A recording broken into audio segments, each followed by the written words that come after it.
Hi, I'm Starkey from driftworks.com, and today we're having a closer look at the Japan Racing JR25. So the JR25 is available in 18, 19 and 20 inch diameters. They're from 8.5 all the way up to 11 inches wide. As for PCDs, the JR25 comes in 5-stud PCD options.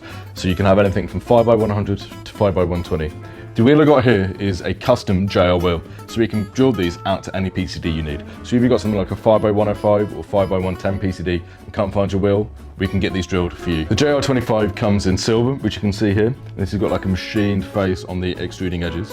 Then it's available in matte bronze and matte black. As this is a one-piece cast wheel, the amount of concavity you have in the spokes will change depending on the width of the wheel.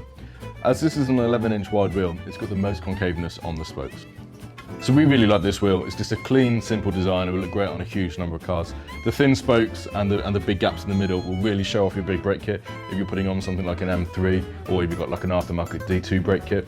But it will look clean and simple on a huge number of cars. It almost looks OEM with a subtle twist, so you could put it on your Volvo if you wanted to and it would look great.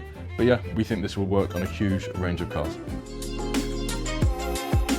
At Driftworks, we've helped over 50,000 happy customers since 2004. Our huge online parts store is simple to use, with superb shipping rates to anywhere in the world, and finance options available for UK customers. We live and breathe wheel fitment, so if you have any questions about your own car or any of our products before placing an order, please drop us an email at shop@driftworks.com or give us a call. Thanks for watching.